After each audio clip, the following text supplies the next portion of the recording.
versículos 42 para terminar con el versículo 47. Vamos a ver, hermanos, estos versículos de esta manera, con este bosquejo. La primera porción van a ser el versículo 42 y parte del 43. Vamos a ver un personaje altamente improbable. Un personaje altamente improbable. Luego vamos a ver los versículos, la segunda parte del 43 y el 44. Vamos a ver una petición y situación que no se esperaba. Y finalmente los versículos 45 al 47, una sepultura divinamente planificada. La providencia de Dios, hermanos, y su provisión son dos cosas que en veces se han confundido. Yo he cometido ese error de confundir lo que es la providencia con la provisión, aunque una cosa va de la otra, son dos términos muy diferentes, aunque estén relacionados. Alguien dijo que la providencia bíblica o la providencia a la perspectiva de Dios es el cuidado, el gobierno y dirección. Lo voy a repetir, la providencia bíblica es el cuidado, gobierno y dirección soberana de Dios sobre toda su creación.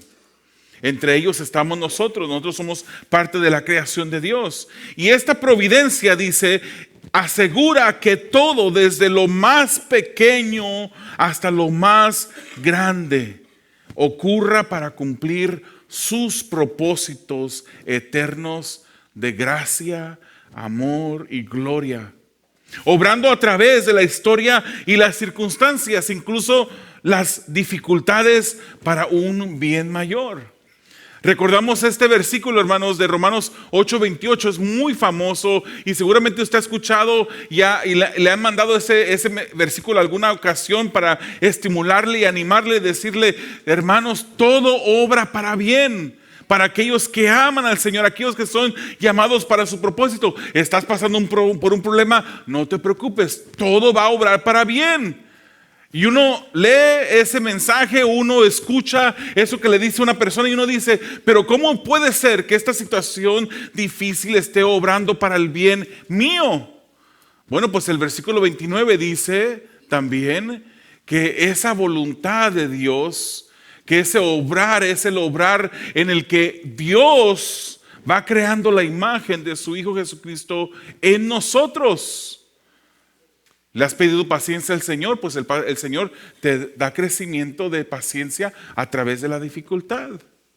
A través de esos carros que están enfrente. Cuando tú más a la carrera andas con el tiempo más restringido, se pone un carro y ahí va una ancianita conduciendo enfrente de ti. Y de repente tú tienes que recordarte: espérate, es que un día yo estaré de la edad de esa persona. Tengo que tener paciencia. Ese es un mostrar, hermanos, de la imagen de Cristo en ti. Porque sin la ayuda de Dios tú no podrías tener esa paciencia.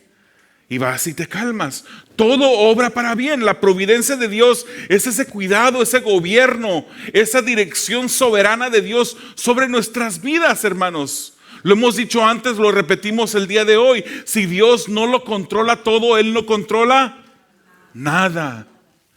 Él lo controla todo. Y Él obra a través de la historia.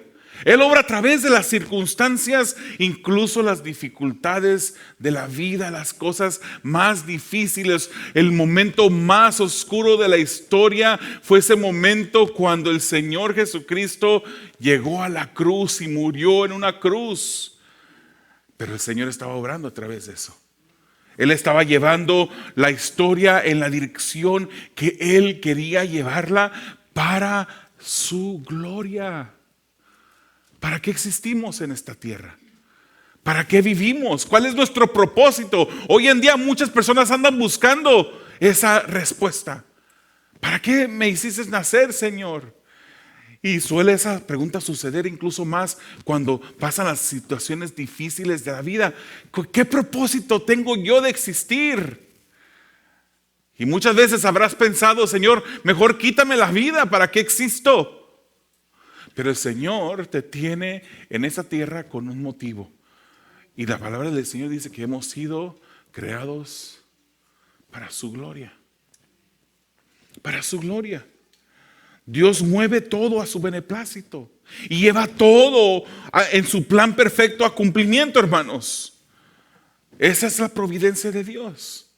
La provisión de Dios, hermanos, es ese suministro de todo lo necesario. Él provee las cosas que se necesitan para que su providencia se mantenga.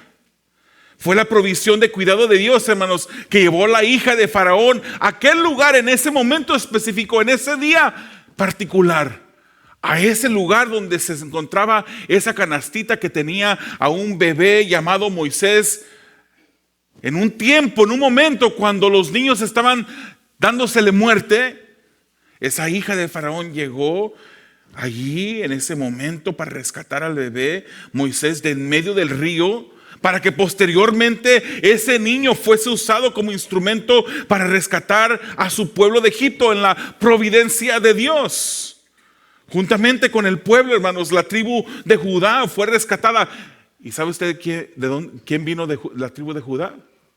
Nuestro Señor Jesús. Todo tenía un plan. En la providencia de Dios, hermanos, estaba soberanamente establecido que Dios enviara a su Hijo y que éste moriría de la manera más vil. Su provisión fue su Hijo. En su providencia lo hizo para glorificar su santo nombre, salvando una humanidad, entre ellas usted y yo, una humanidad que no merecía salvación, una humanidad que merecía el castigo eterno. Nosotros éramos merecedores de ello. Recientemente hablaba con una persona que para cubrir su identidad, vamos a llamarle José. Y esta persona decía que él ya está mayor de edad, o sea, no es un jovencito, y decía, parece ser que la vida me habría tomado o me había hecho una jugada. Ya mis hijos grandes, el más pequeño ya casi llega a los 30, tiene una sobrina que anda en malos pasos, que tiene 4 hijos, que el gobierno se los quitó por los malos pasos en el que anda la sobrina. Y de repente, pues esos hijos de esta sobrina caen en el cuidado de él. En la providencia de Dios, esos hijos llegan a un hogar cristiano. Él conoce a Dios. Él es un hijo de Dios. Pero este hombre me dice, por un momento me desesperé mucho. Hermanos, ser padre es una gran bendición. Y cuando digo padre me refiero en términos generales, padre y madre. Ser padre es una gran bendición, pero no es difícil. Hay veces que a mí no me ha dado esta, pero seguramente a algunos de ustedes les ha dado ganas de entregar sus hijos en adopción.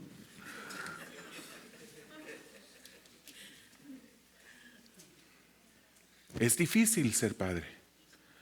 Él ya había criado a sus hijos y ahora vienen otros hijos que serían como de la generación de sus nietos, porque son hijos de una sobrina de él. Hijos pequeños que todavía necesitan instrucción.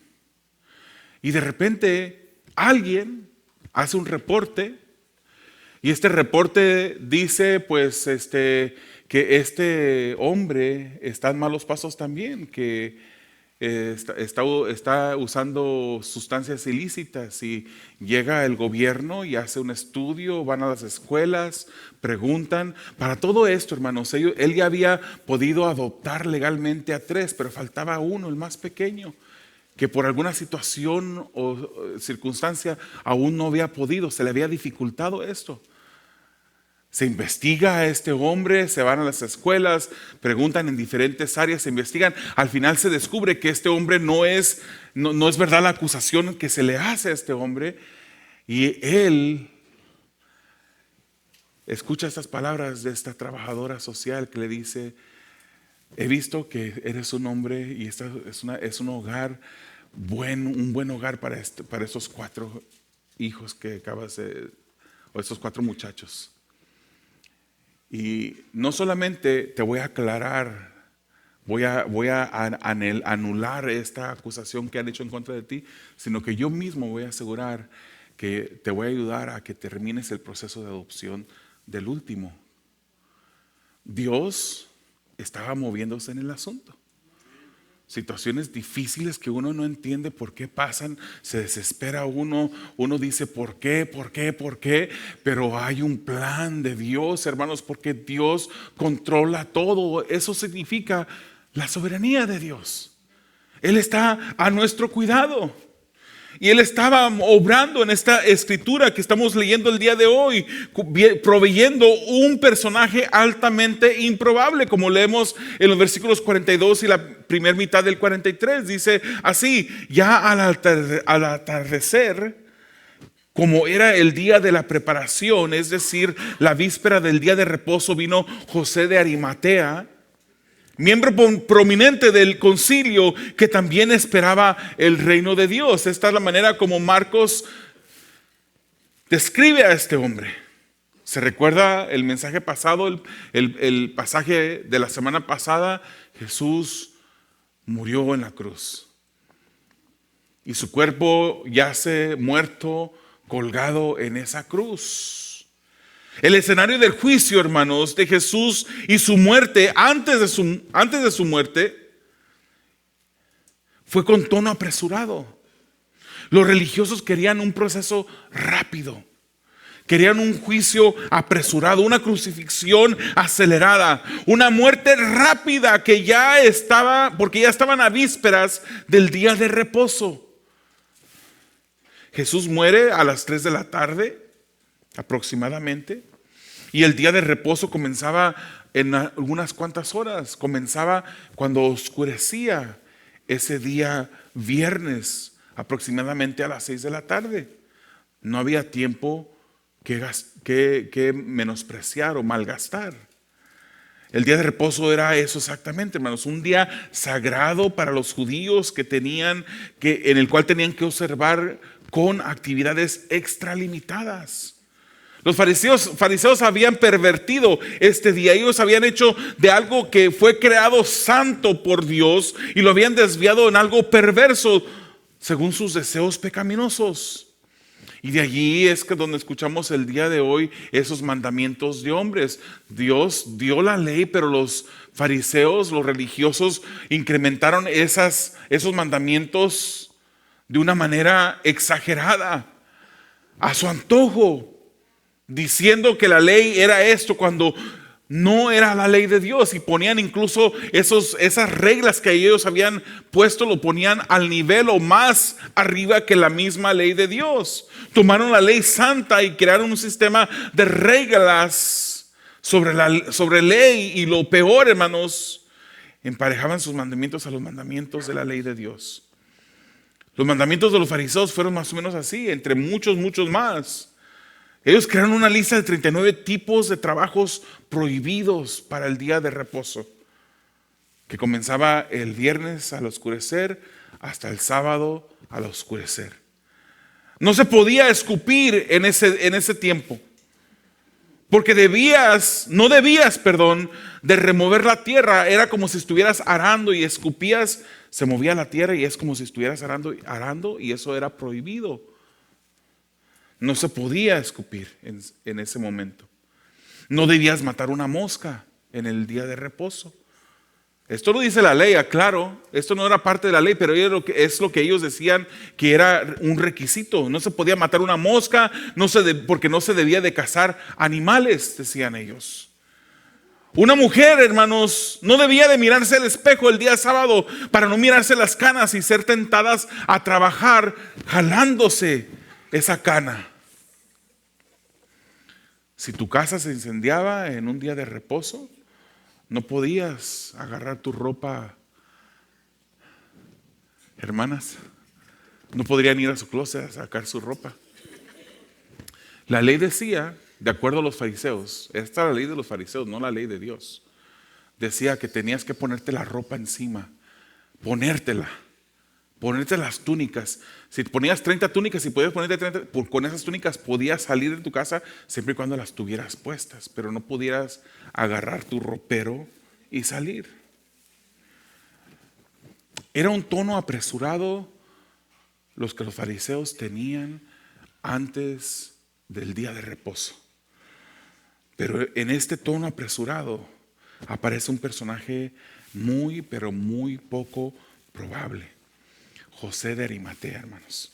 Era de Arimatea porque era de una ciudad en Judea que se llamaba Arimatea. Pero ¿quién era este hombre? ¿Quién era este hombre? Lucas 23 nos dice que José de Arimatea era hombre bueno y justo. Mateo 27 nos dice que era una persona rica. Pero los detalles que Marcos nos da, nos dice que era un miembro prominente del concilio. Este es el Sanedrín, era un grupo de gobierno de los judíos que gobernaban sobre el pueblo. Él era bien conocido porque dice la escritura, era prominente, dice Marcos. Y él también, dice Marcos, esperaba el reino de Dios. Este era un hombre de fe genuina. Aún a pesar de ser parte del Sanedrín, del concilio, él tenía una fe porque había creído en Jesús. Hermanos, Jesús era esa pieza clave del reino de Dios. Él era el Mesías que el Padre había enviado para rescatar a su pueblo. No era como los demás miembros del Sanedrín, este José de Arimatea. Era diferente. Mateo 27 y Juan 19 lo identifican como discípulo de Jesús. Él era un verdadero discípulo de Jesús. Y mientras los miembros del Sanedrín buscaron con vehemencia la muerte de Jesús, Lucas 23 nos dice que él no estaba de acuerdo con el plan de darle muerte a Jesús. Él no estaba de acuerdo.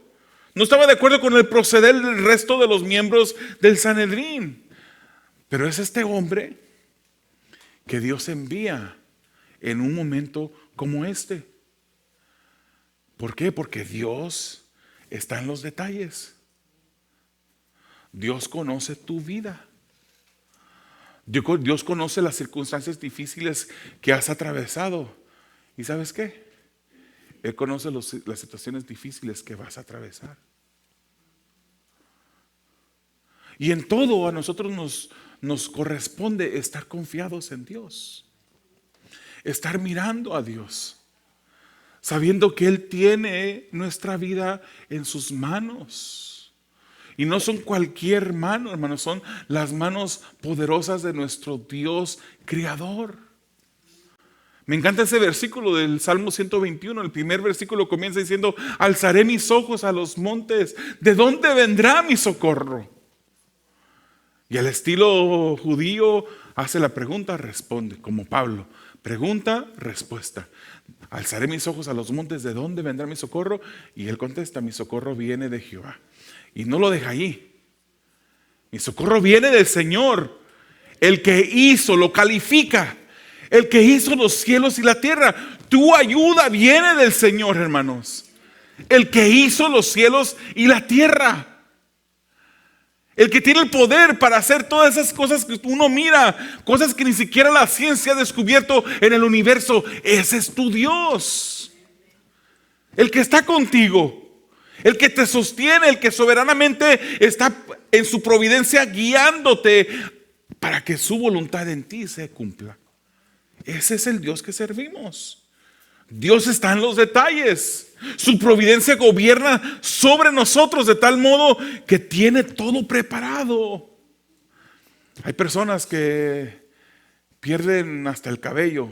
Yo me resuro, Pierden el cabello pensando: ay, ¿cuándo me voy a morir? ¿Cuántos días me quedarán de vida? No nos preocupemos por eso. No nos preocupemos. ¿Qué serán de mis hijos cuando yo ya no esté aquí? ¿Quién va a pagar la casa cuando ya no esté yo?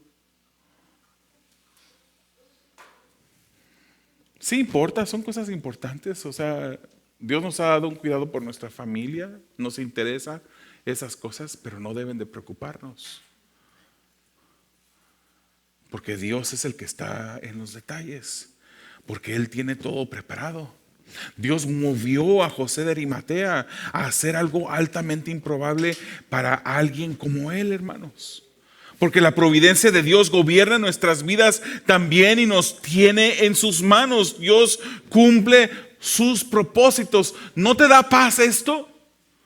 ¿No es esto una paz para ti, saber que el Dios que creó los cielos y la tierra, que cuidó de ese niño en esa canasta, te está cuidando a ti también? Se acerca viene José de Arimatea y hace una petición. Vemos una petición y situación no esperada. Veamos el resto del versículo 43 y el 44.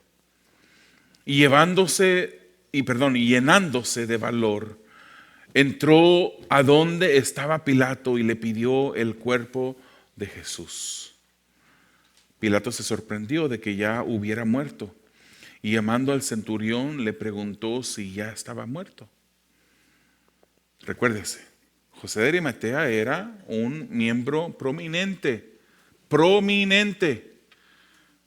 Él tenía un estatus dentro del Sanedrín, un Sanedrín que en su mayoría odiaba a Jesús, que se enfrentaron a él, que buscaban cómo hacerle tropezar, poniéndole preguntas que decían ellos, seguramente con esto tropezará. Cuando vinieron con él le preguntaron, ¿es lícito pagar impuestos al César? Las monedas que se usaban en el Imperio Romano tenían la imagen del César ahí. Para los judíos esa imagen era idolatría. Pero al mismo tiempo, del otro lado de la moneda, digámoslo así, el gobierno romano esperaba que todos pagasen impuestos. Y cuando se acercan a Jesús, le dicen, ¿es lícito pagar los impuestos? Y pensaron, si Jesús dice que sí es lícito, se va a echar a los judíos como enemigos, porque está diciendo, usen esos denarios, que es idolatría, para un gobierno opresor y paguen los impuestos. Pero si Jesús decía, no es lícito, entonces se echaría el gobierno encima. Pero el Señor les contestó de una manera que ellos no habían calculado. Jesús les dijo, pues den a César lo que es del César y den a Dios lo que es de Dios. O sea, ¿cuál es la imagen que llevamos todos los humanos? Dense de ustedes a Dios. Ellos no se daban a Dios. Ellos hubiesen preferido, hermanos, que Jesucristo hubiese contestado de otra manera diferente para poderle acusar en contra del gobierno o en contra de los judíos. Pero José de Arimatea era prominente entre ese grupo. Este grupo, hermanos, del Sanedrín, hubiesen preferido que la crucifixión de Jesús corriese el curso normal. Querían que fuese apresurado, sí, porque ya llegaba el día de reposo. Pero la muerte de un crucificado, hermanos, podía durar días, hay veces.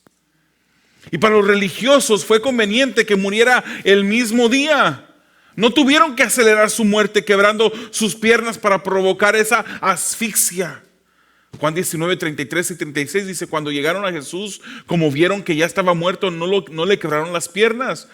Y versículo 36, porque esto sucedió para que se cumpliera la escritura, no será quebrado hueso suyo. La escritura se cumplió. ¿Cuál era la escritura que se cumplió? Salmos 34, 20, que nos dice, Él guarda todos sus huesos, ni uno de ellos es quebrantado. Lo que el Señor dijo cientos de años antes se cumple en este momento. Y no le quiebran sus piernas. Murió rápido. Pero cuando moría el que era crucificado, hermanos, los romanos tendían a prolongar la humillación de esa persona.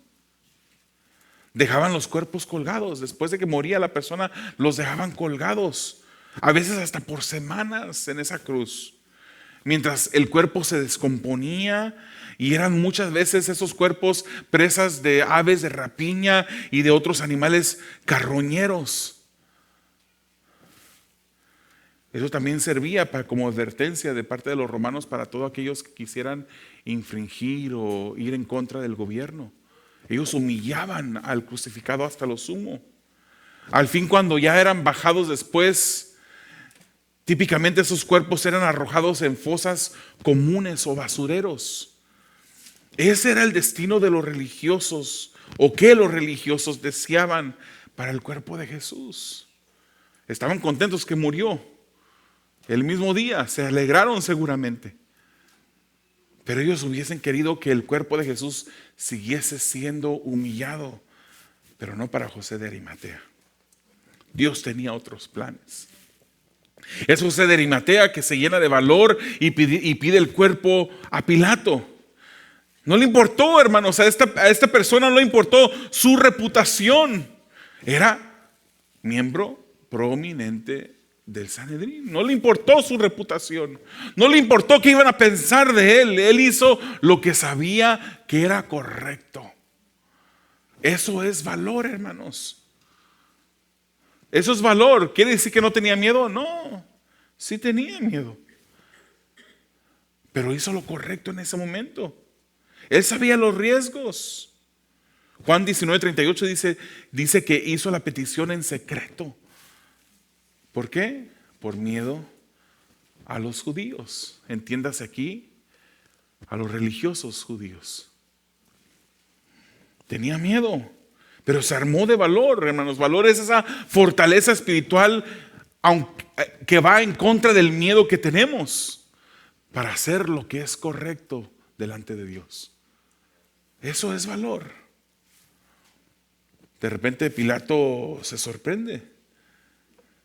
Pilato pensó que Jesús tomaría más tiempo en morir y le pregunta al centurión, y yo creo, aunque no se especifica completamente, que ese centurión era muy probablemente el mismo centurión que estaba al pie de la cruz de Jesús cuando muere y tiembla la tierra.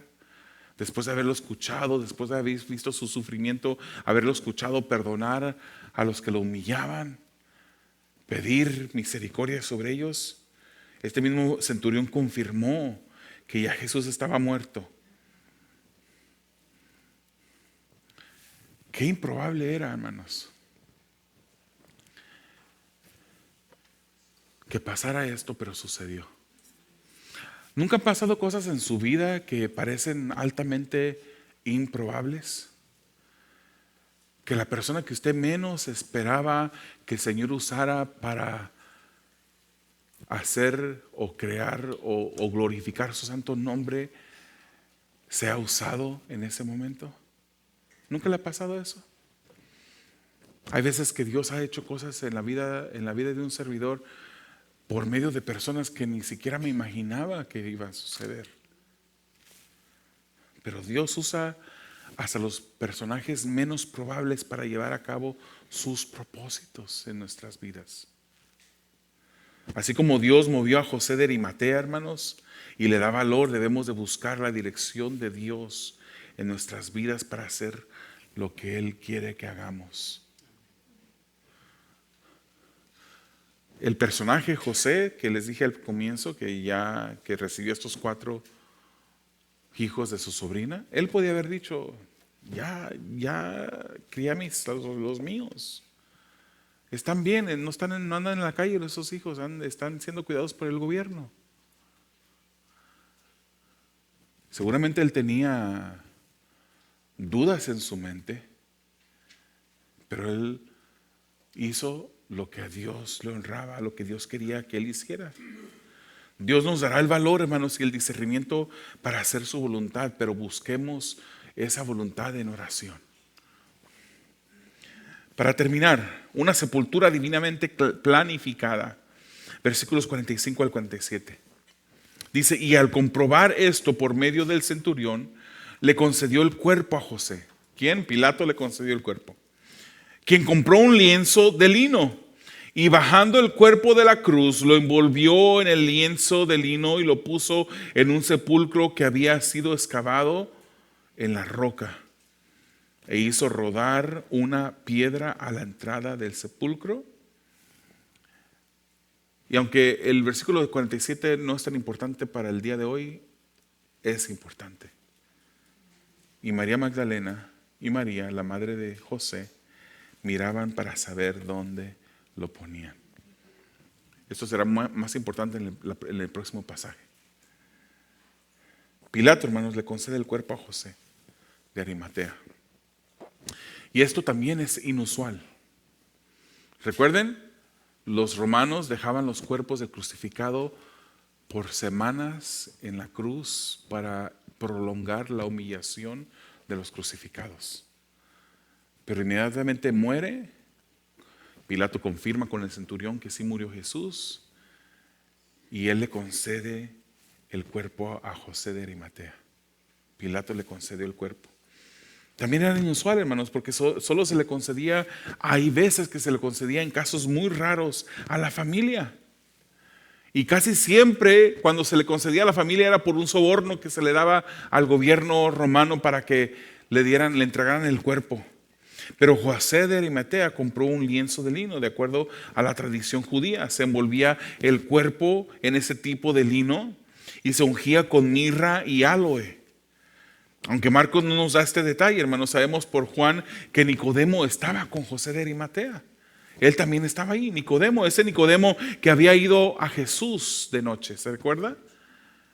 Para preguntarle, ¿cómo es que un hombre siendo viejo puede nacer de nuevo? Otro personaje improbable dentro de esta escena. Que Juan 19 nos dice que trajo 33 kilos de mirra y aloe para ungir el cuerpo de Jesús. El cuerpo de Jesús es envuelto, ungido y envuelto. ¿Por qué? Porque Dios estaba en los detalles. Y sigue estando en los detalles, hermanos. Dios no es un Dios que ha envejecido con el tiempo. Nosotros cuando envejecemos, hermanos, empezamos a notar diferencias en nuestro cuerpo, ¿verdad?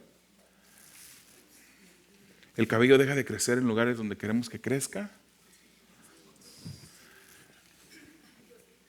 Y espero no ser tan rudo esto, pero... Y empieza a crecer en lugares donde no queremos que crezca, como por ejemplo las orejas. Nuestra manera, la habilidad de escuchar disminuye. ¿Qué dijiste? ¿Qué? Nuestra habilidad de mirar disminuye. Necesitamos operaciones a veces. Necesitamos lentes para ver bien. Nuestra manera de movernos, a veces que nuestra mente se recuerda hace 20 años cuando éramos más jóvenes. Y nuestra mente corre más rápido que nuestros pies. Llegamos y nos tropezamos a veces. Ya no cargamos lo mismo que cargábamos cuando estábamos en la preparatoria haciendo pesas en el periodo de gimnasio. Ya no. Pero Dios no es así. Dios sigue siendo ese Dios poderoso. Su poder no ha disminuido. Su control sobre nuestras vidas no ha disminuido. Él no se ha puesto viejo. Él no dice, espérate, ¿qué estás orando? ¿Qué? No te escucho bien. Él no dice eso. Él no se escucha. Incluso conoce las palabras que llegarán a nuestra mente para bajar y salir por nuestra boca mucho antes de que hayan llegado a nuestra memoria. Él conoce todo de nosotros. Él está en control. Él sigue estando en los detalles de nuestras vidas. Pero Jesús no tenía un sepulcro en donde lo sepultaran. ¿Dónde lo iban a sepultar? Entonces, hermanos, de pura casualidad, José de Arimatea había preparado su propia sepultura labrada de una piedra y de pura casualidad se encontraba cerca del Gólgota. Amén. No, hermanos. Esto no era casualidad. Porque Dios está en los detalles, porque Dios está controlando toda la situación de nuestras vidas. No fue casualidad. Dios tenía ese lugar preparado para que el cuerpo de Jesús fuese depositado mientras que llegaba el tercer día para su resurrección. Dios haría que su palabra se cumpliera. Isaías 53:9 dice: se dispuso con los impíos su sepultura, pero con el rico fue en su muerte. ¿Quién era rico en este escenario? José de Arimatea era rico. José de Arimatea tenía un sepulcro que se había labrado de una piedra cerca del Gólgota, donde Jesús fue crucificado. Había poco tiempo y no tenían que recorrer largas distancias para llevar el cuerpo de Jesús al lugar donde lo sepultarían. El hombre rico, cuya riqueza fue la provisión de Dios, era ahora usada en la providencia divina de aquel que gobierna soberanamente sobre nuestras vidas. Al parecer, hermanos, Jesús quedó mal parado, sin preparativos de un lugar en donde descansaría su cuerpo. Nos dice la Biblia que no tenía ni en dónde recostar su cabeza. Mateo 8:20 dice: Jesús le respondió: las zorras tienen madrigueras y las aves del cielo nidos, pero el Hijo del Hombre no tiene dónde recostar la cabeza. Él no tenía un sepulcro, pero Dios ya lo había preparado. Dios ya tenía esto preparado. La providencia de Dios tenía todo en su lugar. En la providencia y la provisión de Dios, aunque Jesús no tenía ni en dónde recostar su cabeza, su sepultura fue la sepultura de un hombre rico. Dios usa a los personajes menos probables para llevar a cabo sus propósitos. Y al parecer, hermanos, el diablo tenía la batalla ganada en este momento cuando Jesús yace muerto el cuerpo. Al parecer quedaba la humanidad perdida y quedaba el cristianismo, como las demás religiones del mundo, con un líder muerto. Pero Dios el Padre había enviado al único que podía morir para darnos salvación. Ese se llama Jesús. La muerte de Jesús, hermanos, es la justa. Vemos en esta muerte la justa consecuencia de Dios por el pecado. ¿Pecó Jesús? No, no pecó. Pero es por eso que nosotros que hemos pecado, por eso se nos cansa la vista. Por eso se nos cansa el cuerpo ahora como no se nos cansaba antes. Por eso no escuchamos de la misma manera que escuchamos. Porque este cuerpo se va desgastando hasta el momento cuando después muere. El día de ayer en un cumpleaños me recordaba, muchas veces decimos se cumple un año más, pero en realidad estamos cumpliendo un año menos. Un año más cerca, hermano. Un año más cerca de la muerte. Hermanos, qué dulces palabras para aquellos que somos hijos de Dios. Un año más cerca de la muerte es un año más cerca de estar en la presencia de nuestro Señor. Qué dulces palabras. Qué maravilloso es tener esa seguridad y tener esa confianza y esa paz que el Dios que providencialmente nos trajo a la luz cumplirá su propósito llevándonos a gloria con Él. La muerte, hermanos, es la justa consecuencia de Dios por el pecado. Así lo dice Romanos 6:23. Y las buenas obras no son suficientes para compensar por nuestros pecados.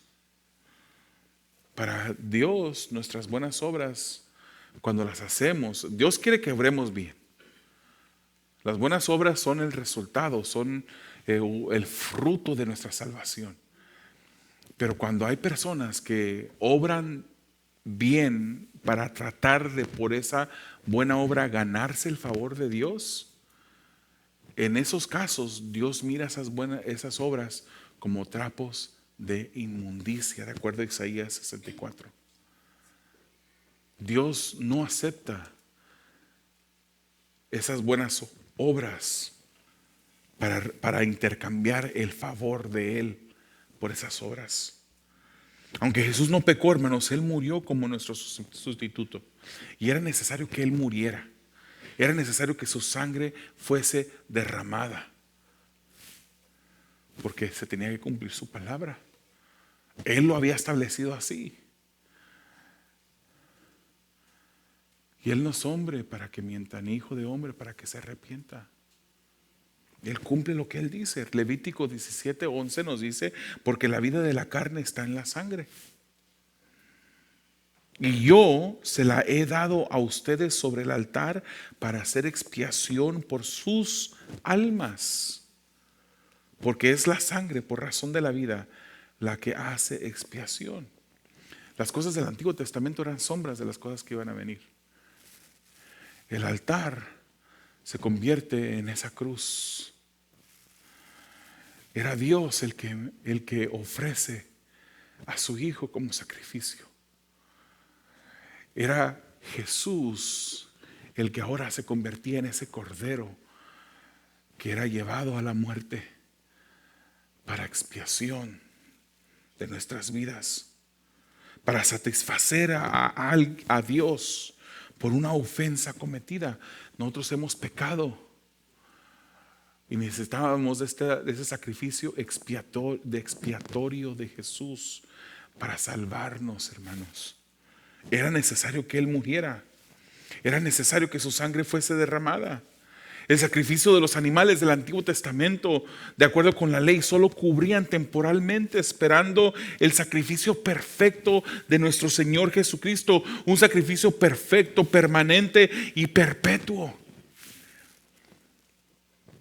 Hebreos 9 nos dice: entró al lugar santo una vez para siempre, no por medio de la sangre de machos cabríos y de becerros, sino por medio de su propia sangre, obteniendo redención eterna.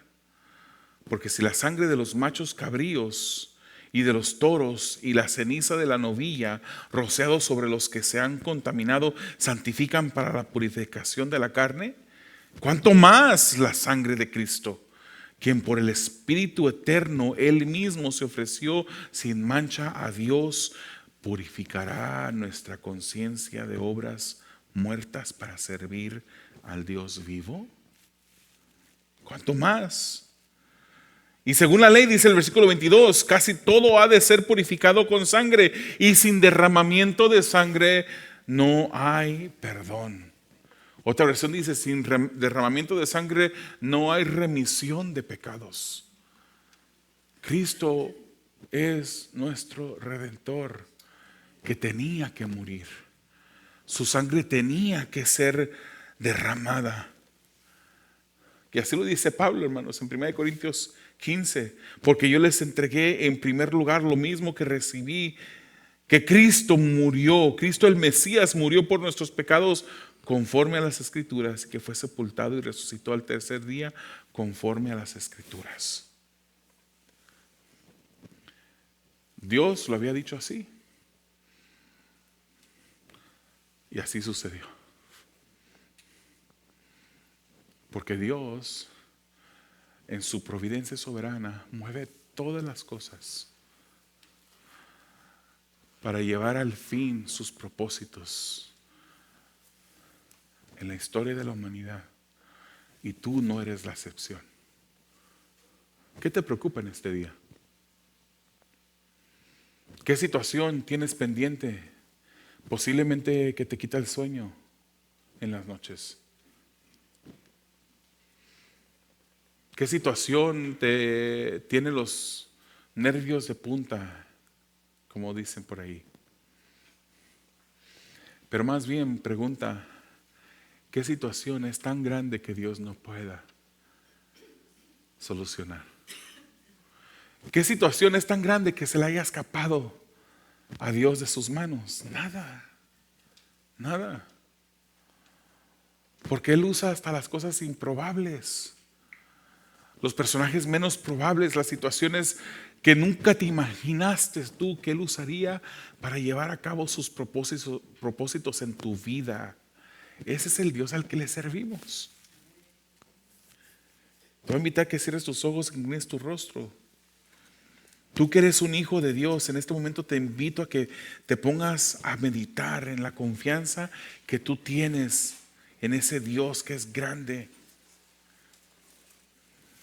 Tú puedes tener confianza en medio de la incertidumbre.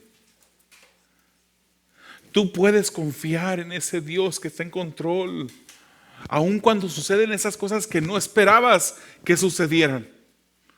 Tú puedes confiar en Dios.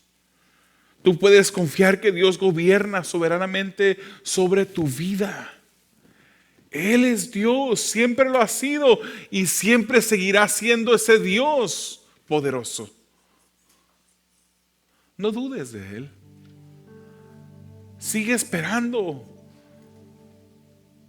Sigue esperando en Él porque Él hará. Permanece quieto. Permanece en calma, en paz, en esos momentos difíciles, porque Él va a obrar. Es más, Él ya está obrando. No te desesperes.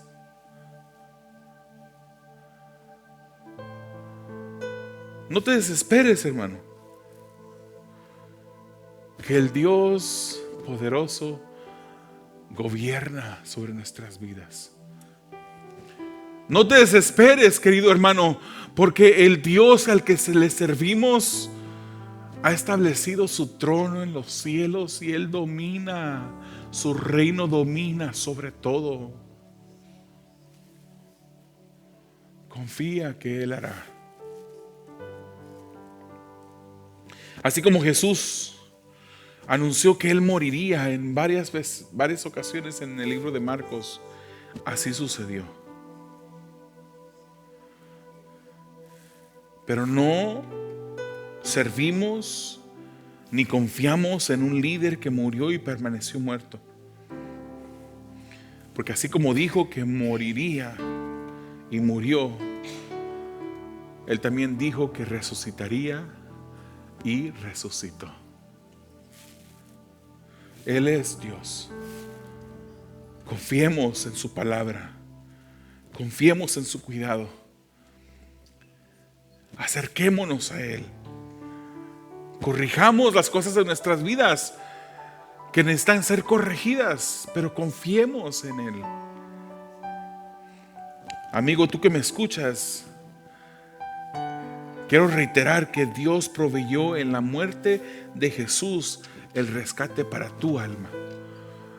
En su muerte Él pagó ese precio que te tocaba a ti pagar. A ti te tocaba morir en esa cruz.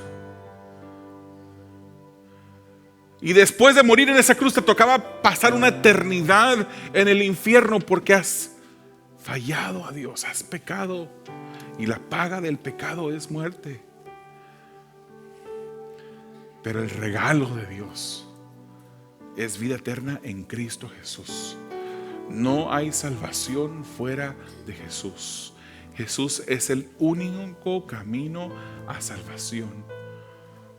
No las filosofías, no supersticiones, no la religión, no tus buenas obras. No confíes en nada de eso. Pon tu confianza, pon tu fe en Jesús. Arrepiéntete y pídele perdón por tus pecados y recibirás la salvación. Y tú podrás decir, igual como dije yo hace unos momentos, qué dulce es el pensar que se acerca la muerte. Porque ya no habrá preocupación para ti. Si tú entregas tu vida en fe en Jesús, ya no habrá preocupación para ti. Tendrás una seguridad que lo que dice la Biblia se cumplirá. Ausente del cuerpo es estar presentes con Dios. Amado Dios, eres ese Dios de lo improbable, lo humanamente improbable. Eres ese Dios que en tu providencia, Señor, mueve todas las situaciones. Ese Dios que cuida de nosotros, que gobierna nuestras vidas, que nos dirige soberanamente. Eres ese Dios que asegura todo, desde lo más grande hasta lo más pequeño, Señor, para cumplir tus propósitos eternos en nuestras vidas, para llevarte tú la gloria obrando a través de toda circunstancia, para un bien mayor. Y ese bien mayor es tu gloria, Dios. Te damos gracias por ser nuestro Dios. Te damos gracias por esa confianza que tú nos das, por tu palabra. Gracias, Señor. Gracias, Padre eterno.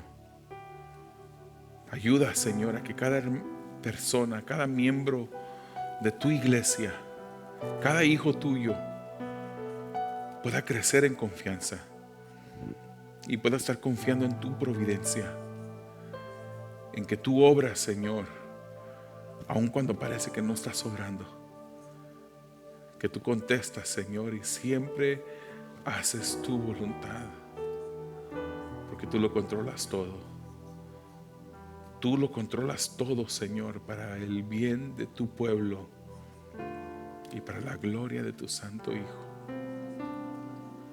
Gracias, gracias. En el nombre de Jesús. Amén.